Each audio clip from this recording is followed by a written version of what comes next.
Assalamualaikum warahmatullahi wabarakatuh. Jumpa lagi dengan channel Mas Asikin Official. Masih bersama saya Taufik Asiki. Ini saya akan membahas tentang penyakit al-ain ya. Bagaimana cara mengobati penyakit al-ain. Seperti yang sudah kita ketahui ya, al-ain itu adalah penyakit yang terjadi karena adanya pandangan mata ya, pandangan mata hasad ataupun takjub, disertai dengan jiwa yang buruk. Sebelumnya saya mau mengingatkan teman-teman kembali untuk yang belum subscribe di channel saya ini untuk subscribe channel Mas Asikin Official, kemudian tekan tombol loncengnya agar mendapatkan notifikasi video terbaru dari saya. Cara mengobati penyakit ain ya, adalah dengan membiasakan membaca surat Al-Falaq, An-Nas, dan surat Al-Ikhlas di pagi dan sore hari ya. Menurut sebuah hadis Nabi Shallallahu Alaihi Wasallam bersabda ya, maksudnya ketika Anda memasuki malam dan ketika Anda bangun di pagi hari 3 kali, dan itu akan melindungi Anda dari segalanya. Hadis riwayat Tirmizi ya. Selain itu Nabi Shallallahu Alaihi Wasallam juga mengajari kita beberapa doa ya, yang harus dibaca untuk mencari perlindungan Allah Subhanahu wa Ta'ala. Doa yang Nabi ajarkan yaitu yang biasa kita baca di pagi dan sore hari, yaitu a'udzu bikalimatillahi tammati min syarri ma khalaq. Baca 3 kali ya, waktu pagi dan sore hari. Adapun manfaat doa tersebut juga banyak ya teman-teman, bukan hanya untuk itu saja. Ketika teman-teman mau memasuki suatu daerah yang baru teman-teman masuki, itu juga diajarkan untuk membaca doa tersebut. Itu gunanya itu apa? Untuk melindungi teman-teman dari gangguan makhluk halus ataupun binatang berbisa atau ya keburukan-keburukan yang lain, insyaallah. Baik,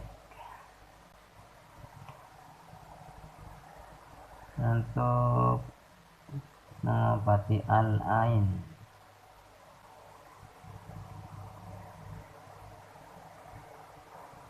adalah dengan mandi dari air bekas mandi orang yang menyebabkan al-ain.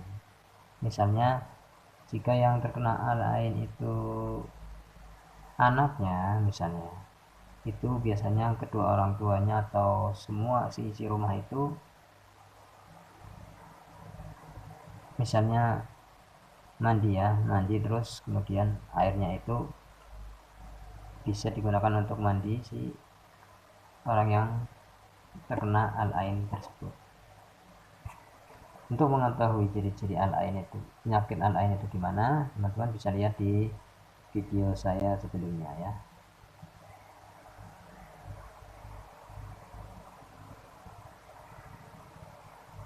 Nabi Shallallahu Alaihi Wasallam bersabda, ain itu benar adanya. Andaikan ada perkara yang bisa mendahului takdir, maka itulah ain. Maka jika kalian mandi, gunakanlah air mandinya itu untuk memandikan orang yang terkena al-ain. Seperti suami istri juga disunahkan untuk mandi bersama, itu bisa untuk menghilangkan al-ain ya, hasad ataupun takjub di antara suami dan istri. Masya Allah. Terus yang kedua, mandi dari air bekas wudhu orang yang menyebabkan ain. Sama seperti tadi ya, cuman ini dari bekas wudhunya. Dari bekas wudhu, misalnya yang terkena al-ain anaknya, berarti orang tuanya baik ayah ataupun ibu berwudhu, kemudian air wudhunya, bekas wudhunya itu ditampung di ember, kemudian bisa untuk mandi si anak tersebut. Dalam sebuah hadis dari Abu Umamah bin Sahal bin Hunayf, dia berkata, Amir bin Rabi'ah melihat Sahal bin Hunayf yang sedang mandi di tempat pemandian umum. Sahal berkata, aku belum pernah melihat seperti hari ini kulit yang disembunyikan. Maka Sahal seketika langsung pingsan. Lalu ditanyakan kepada Nabi SAW.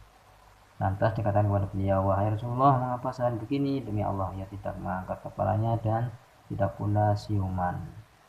Dia bertanya, apakah kalian mendakwa seseorang mengenainya? Ya, mereka menjawab, Amir bin Rabi'ah telah memandangnya. Maka beliau memanggil Amir dan memarahinya, seraya bersabda, mengapa salah seorang dari kalian membunuh saudaranya? Mengapa ketika kamu melihat sesuatu yang mengagumkanmu, kamu tidak mendoakan keberkahan untuknya? Kemudian beliau Shallallahu Alaihi Wasallam bersabda kepadanya, mandilah untuknya. Lalu ia membasuh wajahnya, kedua tangannya, dan kedua sikunya, kedua lututnya, dan ujung kedua kakinya, dan bagian dalam sarungnya dalam suatu bejana. Kemudian air itu diguyurkan di atasnya, yang diguyurkan oleh seseorang di atas kepalanya dan punggungnya dari belakangnya. Ia meletakkan bejana di belakangnya. Setelah melakukan demikian, Sahal bangkit bersama orang-orang tanpa merasakan sakit lagi. Hadis riwayat An-Nasa'i, Ibnu Majah, Ahmad, yang disahihkan oleh Syekh Albani dalam Sahih Ibnu Majah. Dari Aisyah radhiyallahu anha, ya, beliau berkata, dahulu orang yang menjadi penyebab ain diperintahkan untuk berwudu, lalu orang yang terkena ain mandi dari sisa air wudu tersebut. Hadis riwayat Abu Daud, disahihkan oleh Albani dalam silsilah hadis as-sahihah. Kemudian cara yang ketiga adalah dengan ruqyah syariah. Bagaimana hadis dari Asma bintu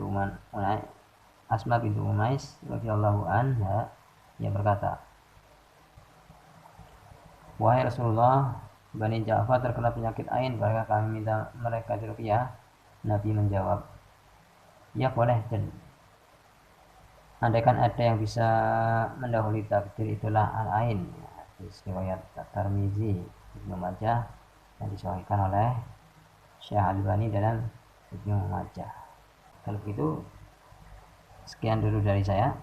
Semoga yang sedikit ini bermanfaat. Semoga teman-teman dapat terhindar dari gangguan apapun itu ya, termasuk al-ain.